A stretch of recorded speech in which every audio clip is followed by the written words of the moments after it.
played through the story of Mortal Kombat 1 today, and that's pretty much what I'm going to review here because I'm bad at fighting games.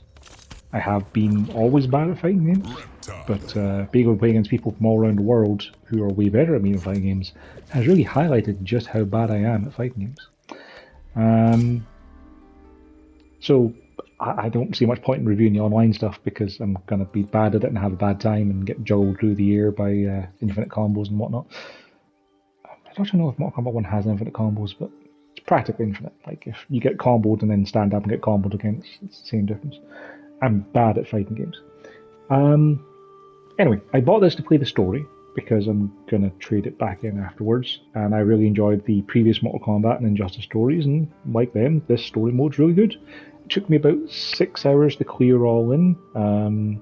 There's some interesting variation in the last chapter when you get to pick a different fighter amongst the cast you see here for various reasons. And there's a bit of replay value to it there, but otherwise it feels like something you'll play once and be done with. There's an invasions mode, which appears to be some sort of board game where you kind of walk around and have fights against the AI and level up your characters, but not super interested in that either. So if you're getting this for the story like I did, you'll have a good time.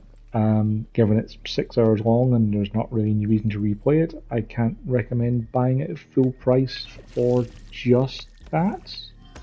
Like, you maybe want to wait a tiny little bit for it to go on sale, but there's a good roster of characters.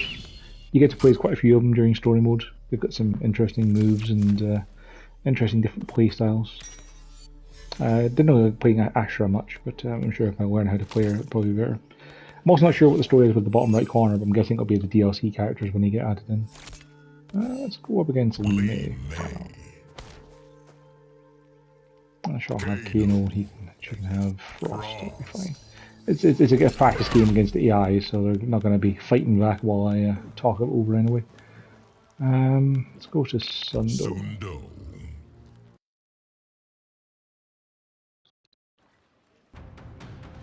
So yeah, it's Mortal Kombat. You've got a variety of special moves, which you can amp up using the meter you have on the bottom to deal more damage. You can do moves in the air that have different abilities. You've got a block button, you've got a throw button. The whole thing with the cameos isn't tutorialized very well in the story, but it doesn't really feel like it's going to be easy to combo them into things, because when you press it, you generally aren't able to do anything in between. Like, your character's kind of, like, stepping aside to let them do their attack.